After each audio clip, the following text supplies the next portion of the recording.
If you get one thing out of what I'm saying today, what are you going to own as it relates to your ULP and your D2X? See, in the Bible, there were a few things that would really frustrate Jesus, and I think this was one of them. He had a couple of parables that he talked about talents getting buried, and the appreciation for the people that did things with little, right?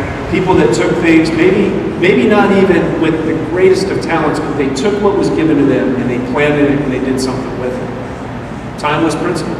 Jesus talked about it, other people talked about it. So that's the question really for you. You going to take today and bury it? Or are you going to take it and go pay it forward? Right?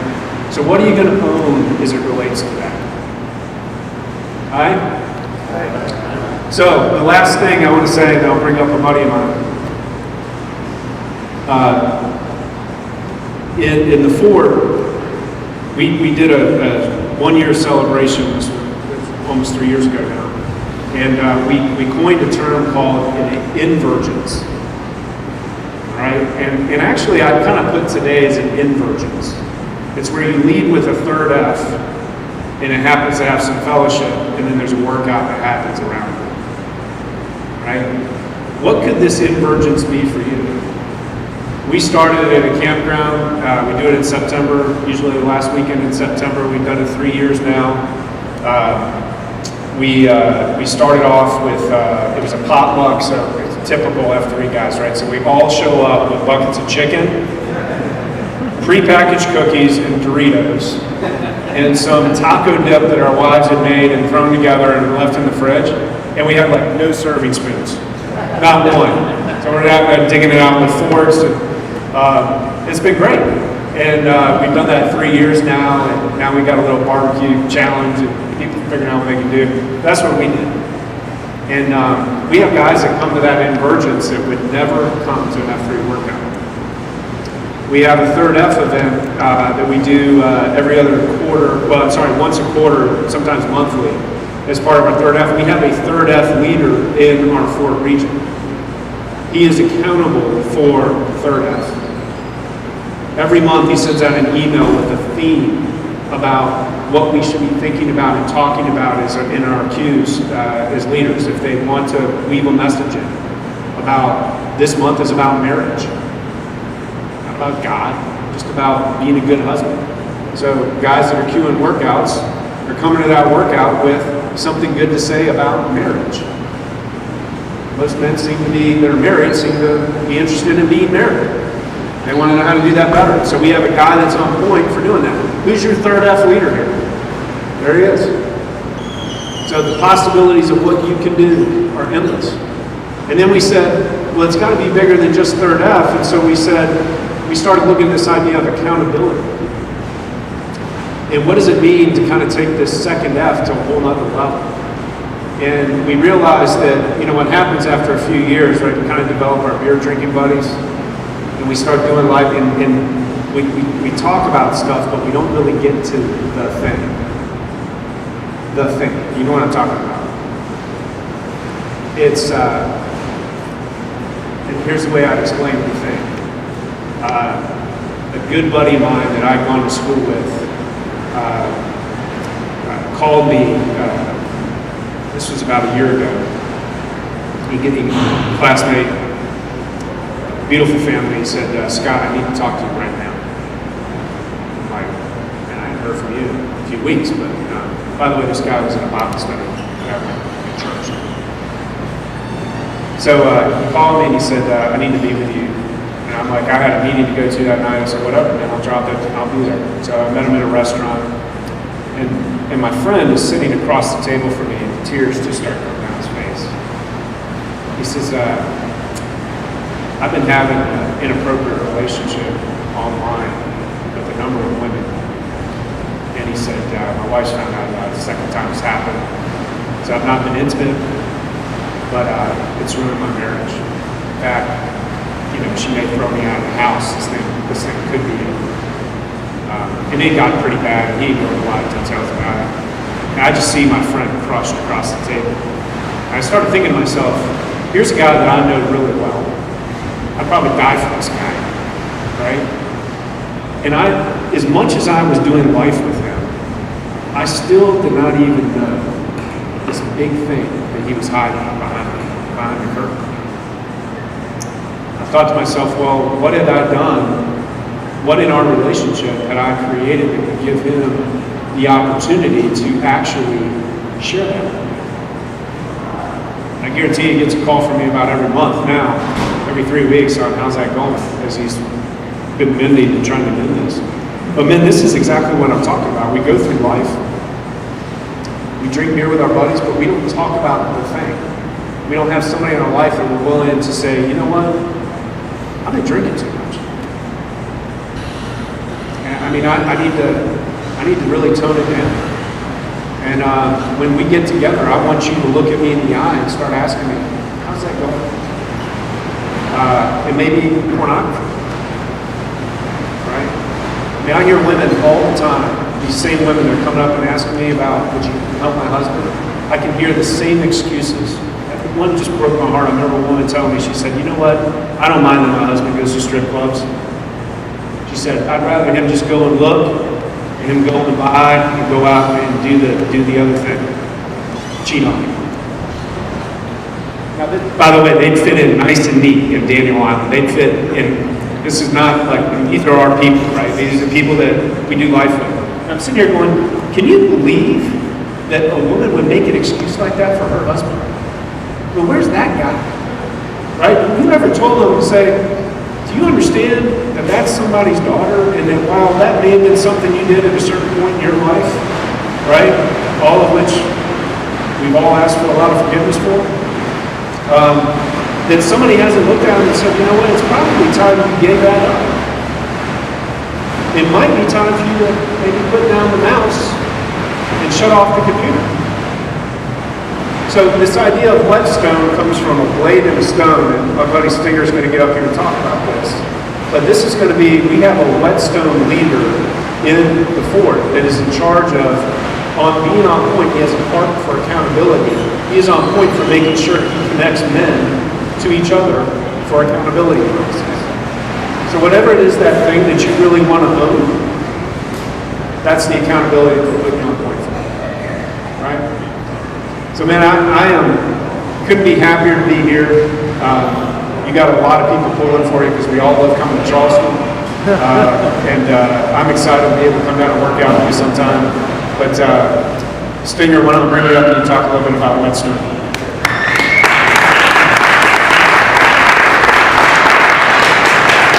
Thank you, Scott. That was his dolphin daffodil right here. This is not mine, but I do have a heart for accountability and for whetstone. So accountability, as you guys know, goes vertical. And you better have one of those guys. And if you don't have them, you better start looking around and saying, all right, who are the guys I'm working out with every day?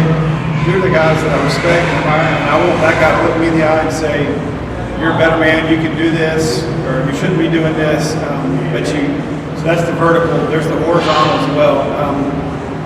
I'd never been mentored before. About 4 years ago, I got involved in a 2-year program with my wife, a couples ministry kind of thing, and 2-year deal. And this guy, Dave Reddy, got assigned to be my mentor. And I didn't know who Dave Reddy was, but I had done that for about 2 weeks. And I'd been to a workout where this guy came and just ran his mouth the entire time and would not show up. And I thought, whoever this guy is, we need to deck him and just get him out of here, because that's not really the way we roll in our neighborhood. Turns out it's Dave Reddy. And so I got to know Dave that way. They said, Dave's going to be your mentor. I said, okay, this is probably not going to work because I'm from Georgia and we're just kind of quiet and humble, and he's a Yankee and I just don't know, this is not going to work. I stuck with Dave, and for the first 3 to 6 months, he had me take an Army personality test and just all kind of random crazy things, and I thought, this is weird, but sure, God, if this is the guy you put in front of me, we'll do it. Stuck with it, thankfully. I mean, when God gives you a gift, you better take it. Don't reject it. Stuck with it, and all of a sudden, I humbled myself and said, all right, this guy's who you've given me, just receive, and he just started pouring into it. We've been doing it for 4 years. I started telling other people, this guy really knows what he's doing. I mean, may not even exactly know how to mentor, but he's great at this accountability stuff, this vertical thing. And accountability is a carrot and a stick. It's hey, you shouldn't be doing that, or hey, you said you're going to do that. Did you do it? And we just started got into this rhythm. Dave started doing it for other people. He probably mentors about 10 people right now. The guy who runs this program, this couples program that I was involved with, he said maybe Dave should run our whole program. Maybe Dave should do the whole thing. And so Dave started assigning other guys in Charlotte as mentors for younger men. It sort of started working.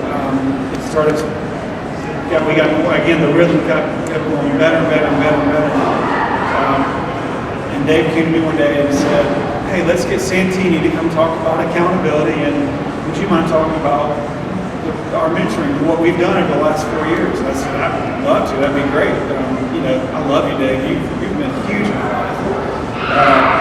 I show up at this meeting not unlike this. It's a Thursday morning breakfast kind of thing, and Dave Santini starts talking about accountability and mentoring, and we have a panel, and at the very end, Dave says, any questions? And guys are shooting their hands up, and they're like, we want to mentor.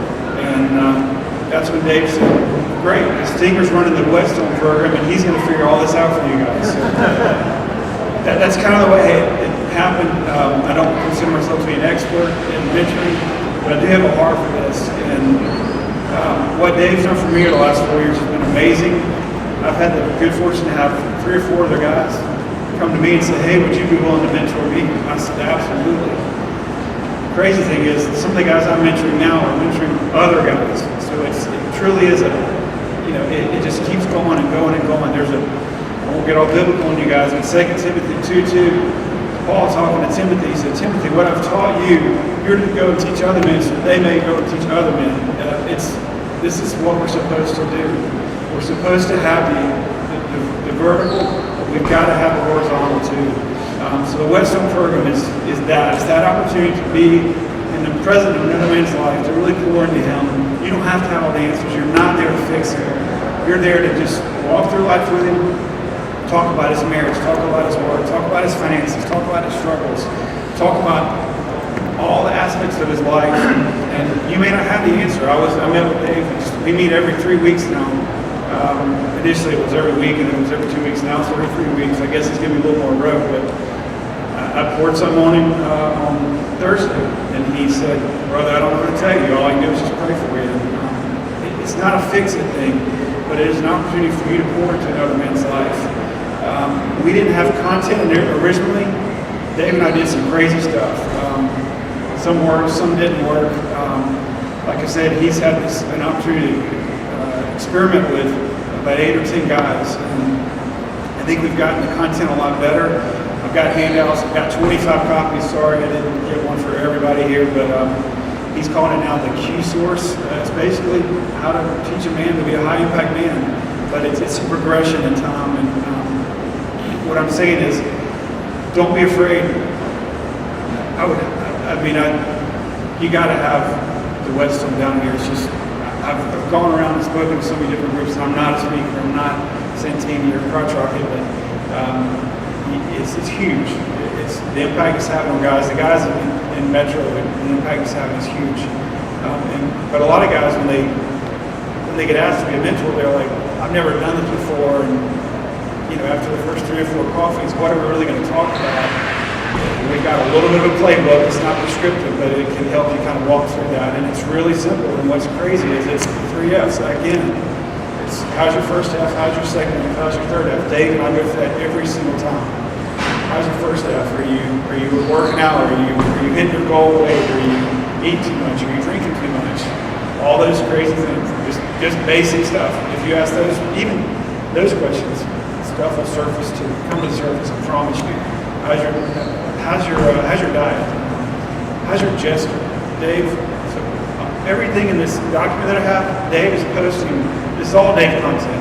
He just wakes up in the morning, sticks a needle in, and all of a sudden just out comes with it. It's crazy. But none of this is my original content. But we talk a lot about the gesture. What's that one thing in your life that's really bugging you? And the gesture only shows up when when something's not right in the rest of your life, and the other relationships in your life, and everybody's got a jester. You need to find out what your jester is.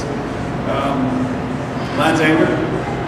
I'm a really nice, quiet guy, but really deep down I can get really angry, and it just manifests itself. I don't act out or anything like that, but I'm just restlessness inside. Some guys it's women, some guys it's alcohol, there's some little stereotypical things. One of the guys I meet with is sweets, and when all heck is breaking loose in his life, he just goes and devours a thing of Oreos, and he'll just take it all down, and he'll hide in the closet and eat it. And I laugh every time he tells me, but he's like crying when he's telling me, and I'm like, it's that serious to him. So you got to figure out your jester. Then we go to the second F, and Dave's posted a lot on the website about it, about the relationships in your life, your wife or your significant other is your most important relationship. Kids are number 2. Number 3 is that vertical, that shield lock, as he calls it, that guy that is going to hold you accountable. Then it's guys that are poured into you, and the guys that you're poured into, and then it's your work. Work. First thing every guy ever says when Dave sits down with him, he says, "Hey, how's it going, Stinger? How's it been since you last caught up?" I mean, I almost immediately go, "Man, work's a bear. Work's killing me. Work this," and he's like, That's on the list, but it's the last thing on the list. You better figure out all the other relationships in your life before you get to work. And then we go to the third F, and we just talk about, and it's different for everybody. Like I said, I've got 3 or 4 guys I meet with, and they're all at different stages, and I know that. We figure out where they are when we go through the third F with each one of them. What I'm trying to say is we've got some content for you now, but it will enrich your relationships so much more when you start doing this every day. I'm here on a bachelor party, actually. It just kind of worked out this way. It's a crazy group of people. This is the most teen bachelor party I've ever been to in my life. My wife's like, "Yeah, go with those guys. Go with those guys."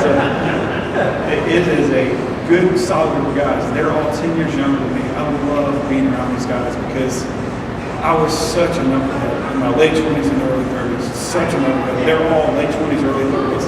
And I get to kind of come alongside them and go, "Hey, what's going on? How's your life? How's it with a 6-month-old baby?" Or, and just start walking through life with them. And I mean, it brings me so much joy to do because I can see they're a lot better men than I ever was at that age. I can promise you that, but I can see them sort of struggle with some of the same stuff and to be able to say, "Hey, yeah, I remember that. I understand what you're going through, and remember to keep this in mind, keep that in mind."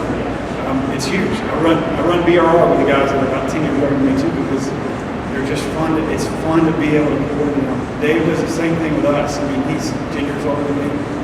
I would just say I strongly encourage you guys to launch the Whetstone, find somebody down here to run it, and then start matching guys up.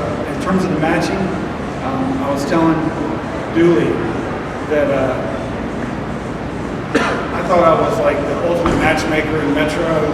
I had 20 guys that wanted a mentor, and I made a list of about 50 guys that I thought would be good mentors, and I started playing, matchmaker, and it probably went pretty good for the first 5 or 6. And then thankfully, this one guy who I know really well, and he's not afraid to speak his mind, he said, "Yeah, that guy, he's not the guy that I wanted." I said, "Well, okay." I mean, at first kind of offended. I was like, "Well, I'm the ultimate matchmaker. What are you talking about?" And he said, "Let's sit down and get a cup of coffee." And he laid out exactly what he wanted. And he said, "I actually wanted Dooley's brother, Rocky Top." And I thought, "Oh, wow." So I tell you all that to say, whoever's running this thing, you can try to match people up. But they probably, if they've been posting pretty regularly for some period of time, they've probably got a pretty good idea of who they want to be paired up with. So I challenge all you guys, start looking around, noticing guys that can be your vertical accountability, noticing guys that you would like to be that vertical, that horizontal, that vertical accountability in your life. Start thinking about those things, because once you start noticing and looking at guys in that way, it'll become really clear who you're supposed to be having that horizontal and that vertical accountability with. That's all I have. Like I said, I got some handouts. I could talk about that handout for 2 hours. You guys have been patient and hung around for a long time, so I won't do that.